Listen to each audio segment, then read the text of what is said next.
श्री स्वामी समर्थ. नमस्कार मंडळी. आज पुरणाचा बेत आहे.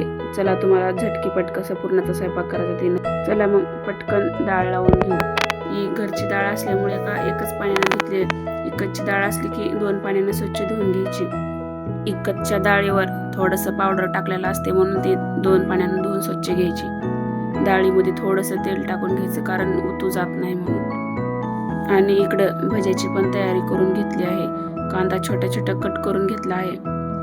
कांदा भरपूर तिखट आहे. कांद्यानं भरपूर आज रडवलं. इथं बारीक कोथिंबीर कट करून घेतली. कांदा जास्त प्रमाणामध्ये घेतला आहे आणि बेसन पीठ थोडंसं घेतलं आहे. कोथिंबीर, हळद, तिखट, लाल तिखट घेतला आहे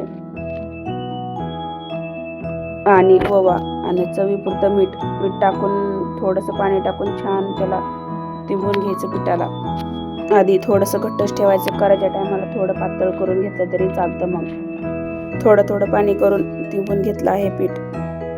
सांडल्याशिवाय तर कोणचं काम होत नाही. पीठ सांड कधी पाणी सांड असंच होतं. इकडं कणिक पण तिंबून घेतल्या. इकडं डाळ शिजूपर्यंत कणिक पण तिंबून घेऊ. पोळी बनविताना जास्त मीठ बी झालेलं चालत नाही आणि कमी पण झालेलं चालत नाही. मग कमी झालं की पोळी फुटते आणि जास्त झालं तरी पण पोळी फुटते. त्यामुळे जास्त पण टाकायचं नाही आणि कमी पण नाही टाकायचं. इथं कणिक तिंबून झाली आणि डब्यामध्ये ठेवून देते कणिक. आणि इकडं आमटीची तयारी करून घेते. कांदा आणि लसूण, खोबरं ही तिन्ही भाजून घ्यायची छान खरपूस होईपर्यंत. कांदा भाजूपर्यंत आपली डाळ पण शिजली आहे. चला मग तुम्हाला दाखवते डाळ कशी शिजली आहे ते. डाळ अशी छान शिजली आहे. कुकरमध्येच टाकायची होती साखर, पण म्हणलं भात लावायचा म्हणून कढईमध्ये डाळ शिजत आहे. जेवढी डाळ घेतली आहे तेवढीच साखर पण घेतली आहे. इकडे भजे पापड काढून घ्यावं म्हटलं लगेच पटकन. पुरण शिजूपर्यंत भजे पापड पण होतात. मग कुणाकुणाला पुरणपोळी आवडते ती कमेंटमध्ये नक्की सांगा.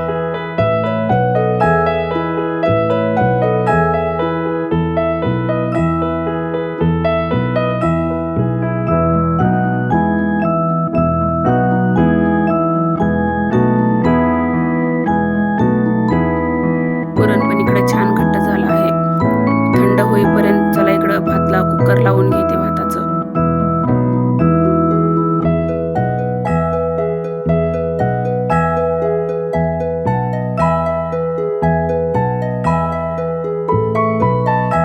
आणि इकडं छान असं चाळणीमधून पुरण काढून घ्यायचं. इथं आमटीची पण तयारी चालू केली.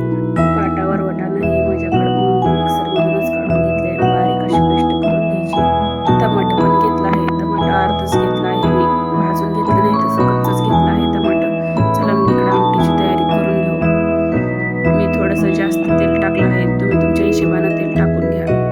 मोहरी तडतडली की मसाला केलेला टाकून घ्यायचा आणि त्याच्यामध्ये घरचं काळं तिखट टाकून घेतलं आहे आणि काळा मसाला पण टाकून घेतला आहे आणि गरम मसाला आणि येळवणीचं पाणी पण टाकून घ्यायचं. छान अशी कटाची आमटी तयार होते.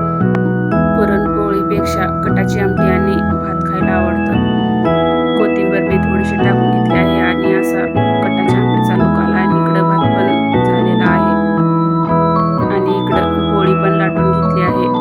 कणिक पण बघा किती छान भिजली आहे.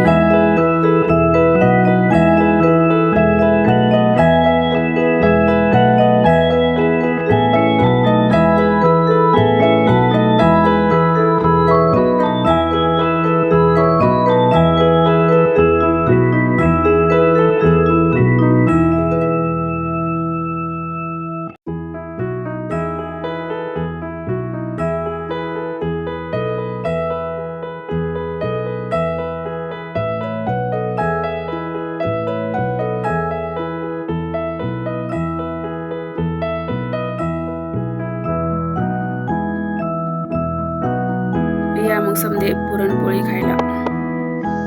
व्हिडिओ शेवटपर्यंत बघा आणि कमेंटमध्ये सांगा की कसा तुम्हाला वाटला पुरणपोळीचा स्वयंपाक.